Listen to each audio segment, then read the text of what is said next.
Okay, tonight, 1 Nephi, chapter 16.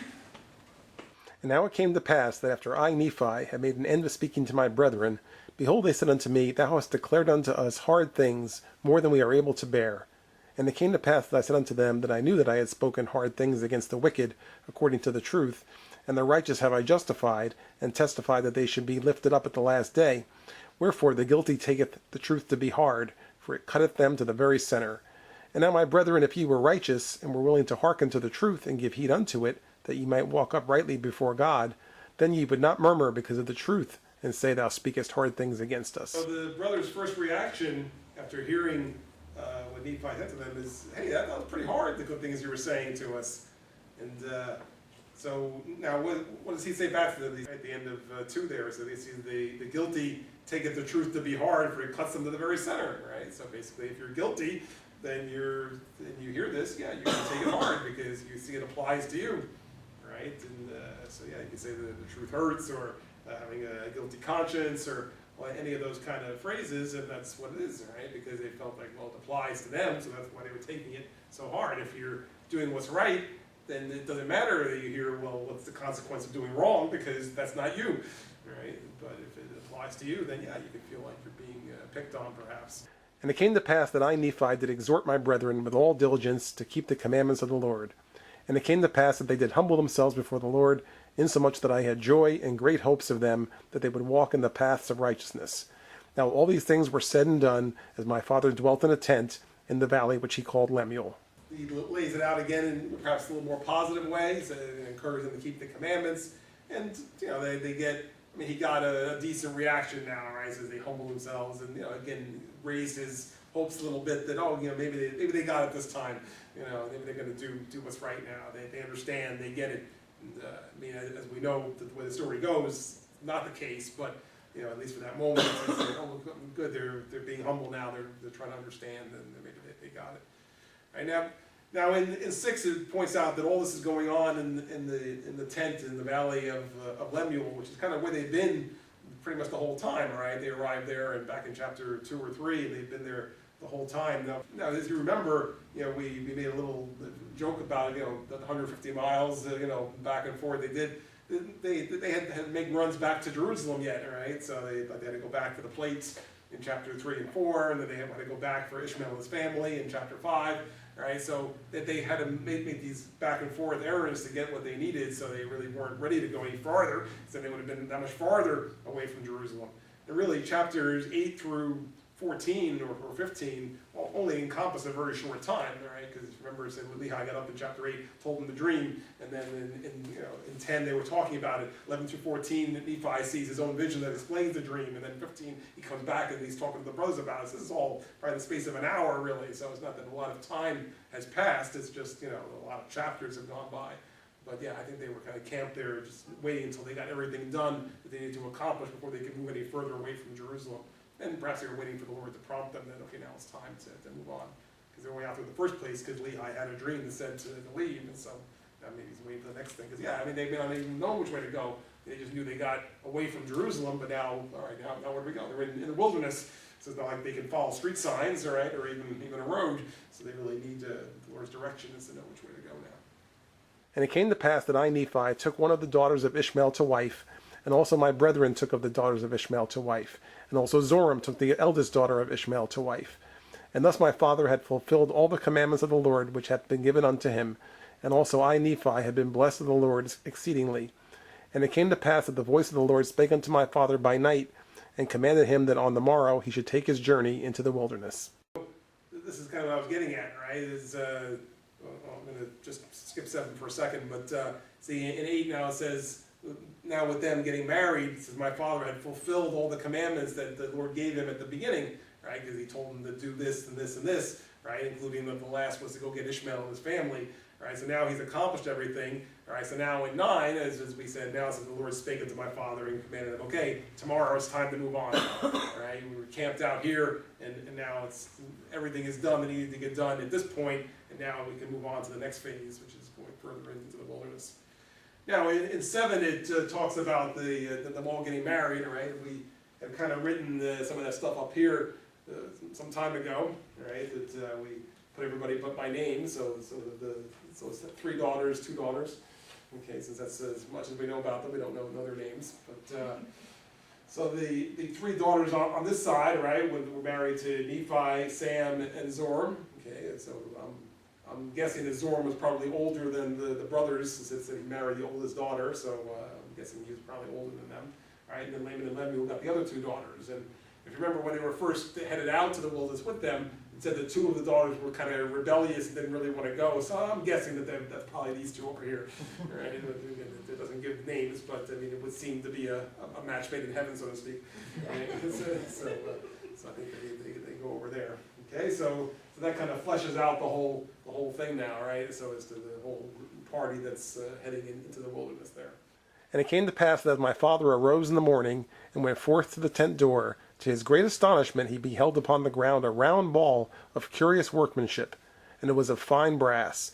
And within the ball were 2 spindles, and the one pointed the way whither we should go into the wilderness. And it came to pass that we did gather together whatsoever things we should carry into the wilderness, and all the remainder of our provisions which the Lord had given unto us, and we did take seed of every kind that we might carry into the wilderness. And it came to pass that we did take our tents and depart into the wilderness across the river Laman. We're now introduced in verse 10 to a new object, right, that hasn't been mentioned before. Something that's called, let's see, what was it called here? It's called a ball of curious workmanship, right? And so it's basically something that's a ball. And, let's see where we're going to draw this guy. All right.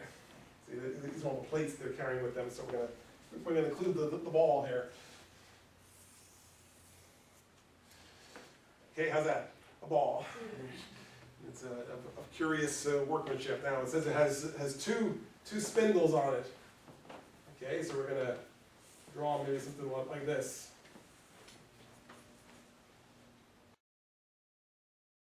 Okay, and so it has a couple of spindles or arrows there. Okay, now it says that. Says when the ball were 2 spindles, and one pointed the way whither we should go into the wilderness. So one of them was pointing the way to go. Right. So here I said earlier that they didn't know which way to go. Right. Well, now here the Lord spoke to them the one night and said, tomorrow you're going to leave, and then they come out the next morning, and here's his ball sitting there with arrows pointing the way to go. See, so God is going to direct them as to how to go. This particular ball, it does have a name, which is not GPS, right? And it's mentioned further into the book, right? It's not mentioned here. It's not much later until it finally tells you the name. So who knows the name? Lionhona. That's the name. Okay, so I'm going to write it underneath there. Liahona. We'll write the name there. It's the Lionhona. Okay, is what this ball was known as, right? But for now, it's the ball or director, or the ball of curious workmanship. Okay, so that's going to point the way to go. So in 11 and 12 it says gather up their stuff, and now we know which way to go. So now we're on our way. And it came to pass that we traveled for the space of 4 days, nearly a south-southeast direction, and we did pitch our tents again, and we did call the name of the place Shazer. And it came to pass that we did take our bows and our arrows, and go forth into the wilderness to slay food for our families. And after we had slain food for our families, we did return again to our families in the wilderness, to the place of Shazer. And we did go forth again in the wilderness, following the same direction, keeping in the most fertile parts of the wilderness, which were in the borders near the Red Sea. I'll give you a little bit of geography here, and so that if you take a map out, you can then kind of follow the direction they were going. It says like they're going like in the south-southeast direction, they're going along the borders of the Red Sea. And if you follow the map along, they're basically traveling through what we would refer today as Saudi Arabia, right? Is the country really they were passing through, and the Red Sea kind of borders there, and they're going in the south-southeast direction, so you get to kind of draw a line down from Jerusalem and see the way that they were headed, right? And now where the ball was taking them, in addition to taking them in this direction, it was taking them in the most fertile parts of the wilderness. In other words, places where they could kill animals and get food to eat and so forth, right? Because it's not like there's any restaurants they can stop at or anything. Okay, maybe they carry a little bit with them, but they couldn't carry a whole lot, so they needed to be able to kill animals in order to eat. And so here they were in the more fertile parts of the wilderness, which they wouldn't have known where that would have been because they're in the wilderness, but the ball directed them in a way that they were able to be in those particular areas. Okay. And notice it says they call the name of the place Shazer, right? Just like they call the other place Laman and Lemuel and so forth. I don't know what Shazer means, but there's a distinction between places that they called versus a place that already had a name, right? So anytime you see it says we called the name of the place this, and then maybe they didn't really know what the name was, or there was no name, and they just gave it a name, right? But then later on in the chapter, they're going to find a place where they didn't give a name to the men who already had a name, right? And so that's a distinction to be made there. And it came to pass that we did travel for the space of many days, slaying food by the way, with our bows and our arrows and our stones and our slings. And we did follow the directions of the ball, which led us in the more fertile parts of the wilderness. And after we had traveled for the space of many days, we did pitch our tents for the space of a time, that we might again rest ourselves and obtain food for our families. They're following the ball, they're in the fertile areas of the wilderness, they're killing the food. They decide now they're going to kind of camp out for maybe a few days here, so they're going to set up the tents and maybe camp out here for a little bit so they can capture enough food to replenish their energy, and then they're going to continue on. And it came to pass that as I, Nephi, went forth to slay food, behold, I did break my bow, which was made of fine steel. And after I did break my bow, behold, my brethren were angry with me because of the loss of my bow, for we did obtain no food. And it came to pass that we did return without food to our families, and being much fatigued because of their journeying, they did suffer much for the want of food. And it came to pass that Laman and Lemuel and the sons of Ishmael did begin to murmur exceedingly because of their sufferings and afflictions in the wilderness. And also my father began to murmur against the Lord his God. Yea, and they were all exceeding sorrowful, even that they did murmur against the Lord. Okay, just as things seem to be going smoothly, right? They're making progress. They're following the ball. They're camping out. And now, as luck, if you will, would have it, here Nephi's bow breaks. Okay, and I think the saying is here, he had the best one. Okay, his was made of fine steel, so he had the top bow there and was killing, I guess, most of the food. So without that, now they were really at a loss. Now they were at a disadvantage, and they were not able. So they returned with no food. Any problem that comes along, it becomes a big problem. Right? So all right, the bow is broken. Now we're gonna have a harder time getting food. All right, why are we here? This is terrible. Why did you bring us here? And so forth. Why is God forsaken us? And you can hear through the whole thing, right? Anything that goes wrong now, it's a big problem, and everything's bad, and the world is ending, and so on and so forth. All right. So, but I guess when it comes to not being able to eat either, it affects everybody, right? Even Lehi wasn't too happy at this point, with there's no food now, and he's kind of discouraged and probably saying, God, why have you forsaken us, and so forth. So it's kind of affected almost everybody at this point now, saying, well, what are we going to do? We lost our bow, and how are we going to eat? And so it's you think about this in terms of this wasn't really just like a camp out, right? I mean, this wasn't just camping out. I mean, they were in the wilderness, so like I said, there was no storage to go to. So I mean, if you're not going to get food pretty soon, everybody's going to die. So it did require faith in God, but obviously they were being tested here, their faith a little bit, because now they're going to have to figure out what else to do now that the steel bow was broken. Now it came to pass that I, Nephi, having been afflicted with my brethren because of the loss of my bow, and their bows having lost their springs, it began to be exceedingly difficult, yea, insomuch that we could obtain no food. And it came to pass that I, Nephi, did speak much unto my brethren, because they had hardened their hearts again, even unto complaining against the Lord their God. And it came to pass that I, Nephi, did make out of wood a bow, and out of a straight stick an arrow. Wherefore I did arm myself with a bow and an arrow, with a sling and with stones. And I said unto my father, Whither shall I go to obtain food? Now in 21, actually, it does give a little bit of information about maybe why the others weren't able to use their bows, so that their bows lost their springs. Okay, so I guess they were wearing out, whatever that means. So I guess they weren't able to use them as well, and so that's why it says now it was getting difficult to obtain food.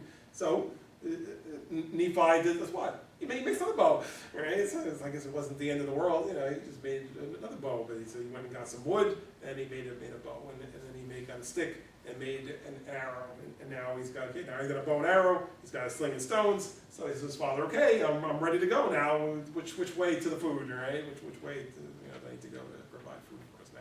So he was looking for solutions instead of complaining about the problem. So now in 23 it says he made a new arrow. Just let me ask you a question: why did he need to make a new arrow when the bow was broken? It's a detail that you might otherwise overlook, but it's right. He had a metal bow, so obviously he probably had a metal arrow. So the metal arrow wouldn't work with a wooden bow, so he had to make a new arrow too. And it came to pass that he did inquire of the Lord, for they had humbled themselves because of my word. For I did say many things unto them in the energy of my soul. And it came to pass that the voice of the Lord came unto my father, and he was truly chastened because of his murmuring against the Lord, insomuch that he was brought down into the depths of sorrow. And it came to pass that the voice of the Lord said unto him, Look upon the ball, and behold the things which are written. So this was a time of now reflecting on, I guess, what had gone wrong here since the bow broke. Because, it was more than an issue of a broken bow. It was now a matter of lack of faith in God and murmuring against God and so forth. So even Lehi at this point was feeling chastened by the Lord, scolded, right, corrected, whatever. Okay, and actually the Scripture says that the Lord chastens who? Those that he loves, right? Okay. Obviously, we realize that he kind of had messed up in questioning God here, and so now it says that the voice of the Lord said unto him, Look on the ball and behold the things which are written, right? So, in addition to spindles, we have words, right? So, we'll just do some fake words here. Okay, but there's some kind of words on the ball, right, which have some meaning apparently based on the next verse we're going to read. And it came to pass that when my father beheld the things which were written upon the ball, he did fear and tremble exceedingly, and also my brethren and the sons of Ishmael and our wives. And it came to pass that I, Nephi, beheld the pointers which were in the ball, that they did work according to the faith and diligence and heed which we did give unto them. And there was also written upon them a new writing, which was plain to be read, which did give us understanding concerning the ways of the Lord. And it was written and changed from time to time, according to the faith and diligence which we gave unto it. And thus we see that by small means the Lord can bring about great things. They're actually getting messages from God on this ball. Right now, it doesn't say what any of the messages are. It just says that when they saw it, it was fear and trembling. Right? Probably the first message wasn't too nice, maybe. All right, it was part of that chastening, I suspect, all right, as to what they had done wrong and that God was displeased. But it says as they gave faith and diligence, to the ball, that they were, believed that God could speak to them and direct them. It says that other words appeared. So it wasn't that it was, etched in stone, so to speak, all right, but the words changed. So that some words went away and more words came up. So they were able to get messages from God this way. And so it says that it was plain to read, gave them understanding and so forth. So God was communicating with them through this ball. So that's why it was a curious workmanship. So they were all able to see this. So perhaps now for the first time, even like Laman and Lemuel could see God communicating with Lehi. Before that, it was just he would get up and say, okay, I had a dream, this is what God told me, all right? So it required some faith even in him to believe what was being said. But now for the first time, there was physical evidence of God communicating with them. And it came to pass that I, Nephi, did go forth up into the top of the mountain, according to the directions which were given upon the ball. And it came to pass that I did slay wild beasts, insomuch that I did obtain food for our families. And it came to pass that I did return to our tents, bearing the beasts which I had slain. And now when they beheld that I had obtained food, how great was their joy! And it came to pass that they did humble themselves before the Lord, and did give thanks unto him. And it came to pass that we did again take our journey, traveling nearly the same course as in the beginning. And after we had traveled for the space of many days, we did pitch our tents again, that we might tarry for the space of a time. They were kind of resuming what they were doing. It says Nephi was up in the mountain, based on the directions given by the ball, and kills enough food that they all have to eat. And so needless to say, they were all excited now. So it came down to how great was their joy that, okay, we get to eat. And so God is providing for us, and the ball was working, and it's showing us even where to get food. So now we got our food, now we're ready to continue. And so in 33, they're continuing, for a little while longer. They go for a few more days, and then it's time to kind of camp out again and rest. So everything's going well again, right? So you kind of know what's going to happen next, right? As you know how the story goes, the cycle of the story, right? Just as things seem to be progressing and moving along, then some other little challenge will come along to derail the whole thing, all right? And it came to pass that Ishmael died, and was buried in the place which was called Nahom. And it came to pass that the daughters of Ishmael did mourn exceedingly because of the loss of their father, and because of their afflictions in the wilderness. And they did murmur against my father, because he had brought them out of the land of Jerusalem, saying, Our father is dead. Yea, and we have wandered much in the wilderness, and we have suffered much affliction, hunger, thirst, and fatigue. And after all these sufferings, we must perish in the wilderness with hunger. And thus they did murmur against my father, and also against me, and they were desirous to return again to Jerusalem. Like I said, just as things are starting to progress and they're moving and they're making progress, now it says that it came to pass that Ishmael died, right? Ishmael, who was the father of all the girls, and, as well as I think he had 2 sons and their families were along too.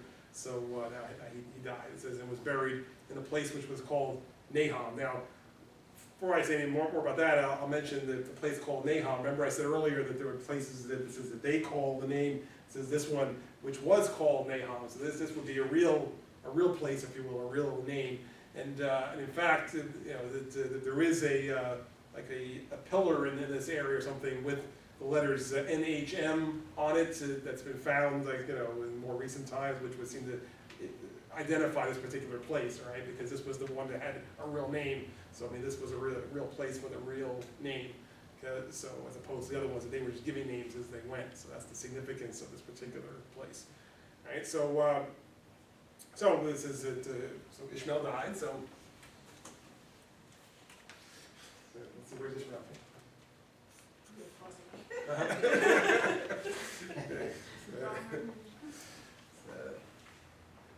Okay, and now of course the reaction again of those who are not thinking in a godly type way is to say, look what you did to us, right? You brought our family out in the wilderness, and now our father's dead, right? So because he couldn't take it, he couldn't take this wilderness, and couldn't take all this hardship, and that's why he died. And so now we should go back to Jerusalem. Right, because that's we were comfortable there. You brought us out here, and now our father died, and how could you do this to us? And so, needless to say, so Lehi and Nephi, they were the villains again, right? And so it was their fault that he died apparently, and so they were not happy. And so it says in 36, it says they murmured against my father and me, and they were desirous to return again to Jerusalem. Okay, let's go back. This happened because we were out here in the wilderness. And Laman said unto Lemuel, and also unto the sons of Ishmael, Behold, let us slay our father, and also our brother Nephi, who has taken it upon him to be our ruler and our teacher, who are his elder brethren. Now he says that the Lord has talked with him, and also that angels have ministered unto him. But behold, we know that he lies unto us, and he tells us these things, and he worketh many things by his cunning arts, that he may deceive our eyes, thinking perhaps that he may lead us away into some strange wilderness. And after he has led us away, he has thought to make himself a king and a ruler over us, that he may do with us according to his will and pleasure. And after this manner did my brother Laman stir up their hearts to anger. And it came to pass that the Lord was with us, yea, even the voice of the Lord came and did speak many words unto them, and did chasten them exceedingly. And after they were chastened by the voice of the Lord, they did turn away their anger, and did repent of their sins, insomuch that the Lord did bless us again with food, that we did not perish. So you see in now 37 and 38, Laman takes the opportunity to give his own kind of pep talk here from a negative perspective, and saying, what's the deal here, right? Nephi's trying to lead us out in some wilderness where he's going to set up a kingdom, and he'll be the king, and he's going to tell us what to do. Here is a solution. Let's kill him. Let's kill our father, and then we can do what we want. All right, we can go back to Jerusalem or do whatever we want if we can just get rid of these guys. This was their thoughts now, that everything's terrible. We should go back and do whatever we have to do to free ourselves from this. And then finally in 39, it says, now the Lord speaks up again, right, and chastens them. It says that they heard the voice of the Lord. And we've talked about this before as to how many times Laman and Lemuel heard from God directly, right?